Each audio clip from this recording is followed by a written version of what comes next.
Bonjour à vous toutes et à vous tous. Mon nom est Jocelyn Bouchard et je m'adresse à vous aujourd'hui en mes qualités de président du comité des statuts et de la structure du CEAT.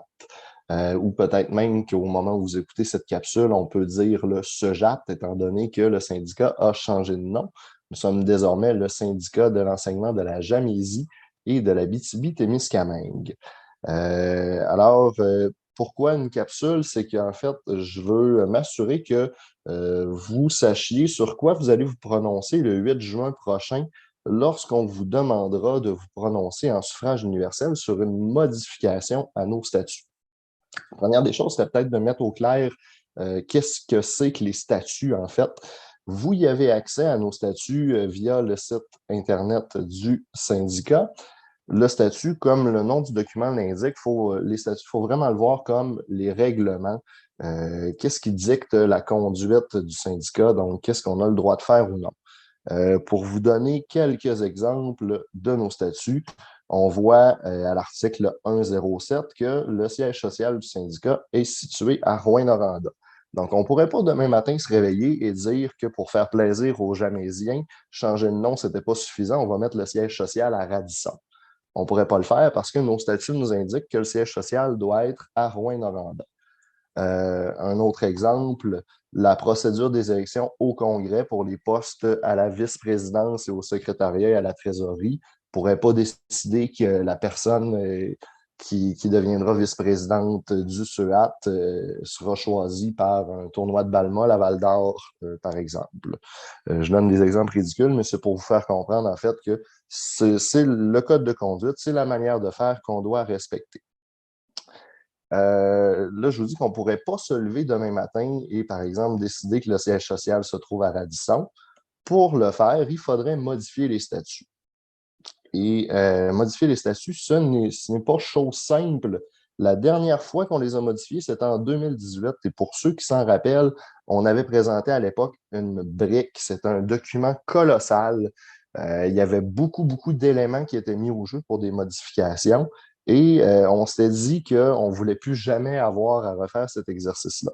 Mais c'est pas pour rien que c'était une énorme brique, c'est parce que pour modifier nos statuts, c'est quelque chose qui est difficile. La manière pour y arriver est compliquée. On doit passer par suffrage universel. Alors, au Congrès 2019, il y a une décision qui est arrivée à l'effet que ce soit plus simple de modifier nos statuts. Et c'est là qu'on en est aujourd'hui en 2022. On a trouvé cette façon de faire et on vous la propose. Et en temps normal, ça devrait être la dernière fois qu'on procède par suffrage universel afin de modifier nos statuts. Alors, vous recevrez un document qui ressemble à ça ici. Alors, ce sera un document numérique. Vous allez lire proposition pour les changements au statut à faire voter en suffrage universel. Donc, pour ne pas arriver avec une brique, on a vraiment ciblé les éléments les plus simples possibles, ou plutôt ceux qui étaient le plus nécessaires pour l'instant de modifier. Je les regrouperai en fait en 3 modifications. Vous allez voir, c'est fort simple. La première des choses que je peux me permettre de vous montrer, c'est la manière dont le document est construit. Alors, à gauche, vous avez la version originale du texte qui se trouve en ce moment dans nos statuts.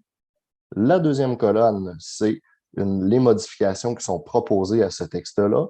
La troisième colonne, de quoi aurait l'air le nouveau texte. Et enfin, la dernière colonne sert à vous donner des explications sur l'idée qui est derrière tout ça.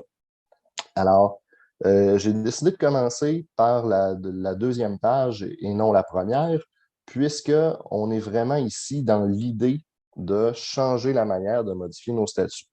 Je l'ai mentionné présentement, ce qui est inscrit dans nos statuts, c'est qu'on doit procéder par suffrage universel afin de modifier ou d'élaborer nos statuts. Donc, nous, en lien avec la décision du Congrès 2019, ce qu'on vous propose de faire dans ce texte-là, c'est de biffer le point A. Alors, on n'aurait plus besoin de passer en suffrage universel pour le faire. Également aussi, là, ça vaut la peine de le dire, on propose aussi dans ce texte-là de biffer et dans le respect du Code du travail. C'est pas qu'on veut, on veut ne pas respecter le Code du travail, c'est qu'on se doit de le faire, que ce soit écrit ou non dans nos statuts.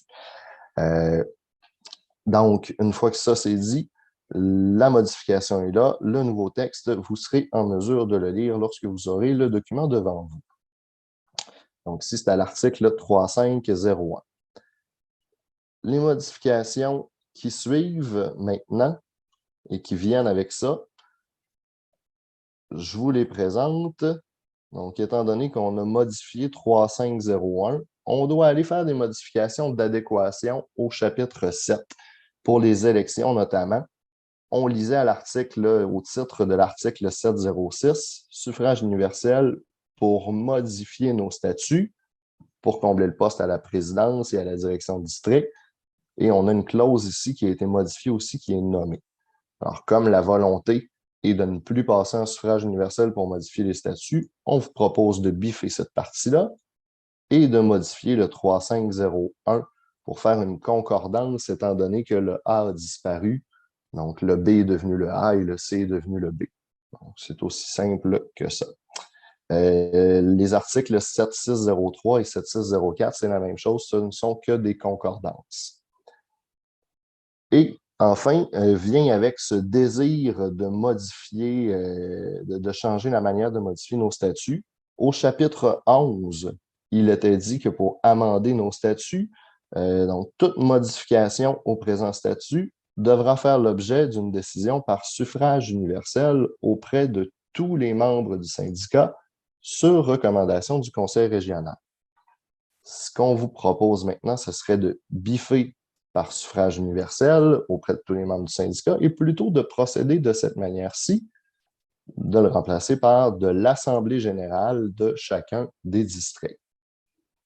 Alors maintenant, si vous acceptez ces modifications-là qui seront soumises, si par le futur, on veut à nouveau modifier nos statuts, ça ne sera plus en suffrage universel, on va vous convoquer en Assemblée générale. Donc, ici, c'est vraiment la première partie des modifications. La deuxième, maintenant, vous allez voir qu'elle a quand même un lien avec ce qui est nommé ici. Ce serait de modifier les assemblées générales de district. Au point 3.11.01, on dit que l'assemblée générale de district se compose de tous les membres du district. Ça va de soi. Nous, la modification qu'on propose, c'est de biffer de tous les membres du district et d'ajouter le texte suivant. Donc, tous les membres du district demeurent dans le texte, mais on ajoute aussi un alinéa qui dit de tous les membres des districts convoqués s'il s'agit d'un regroupement de districts.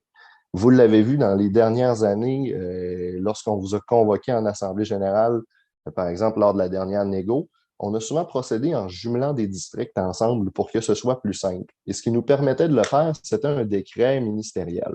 Donc, nous, ce qu'on souhaite faire en modifiant le texte, c'est vraiment de pérenniser la possibilité d'utiliser cette pratique-là au besoin. Donc, si c'est plus simple de regrouper des districts ensemble, nos statuts nous permettront désormais de le faire.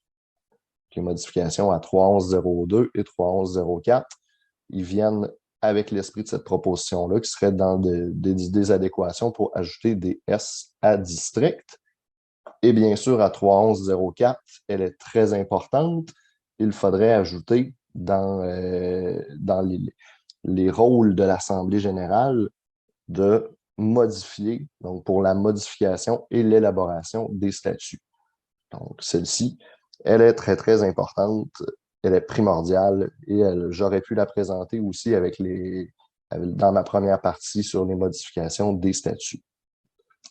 Donc ça, c'est le deuxième élément sur lequel on souhaite vous proposer des modifications. Et enfin, le dernier, c'est au niveau du statut de membre.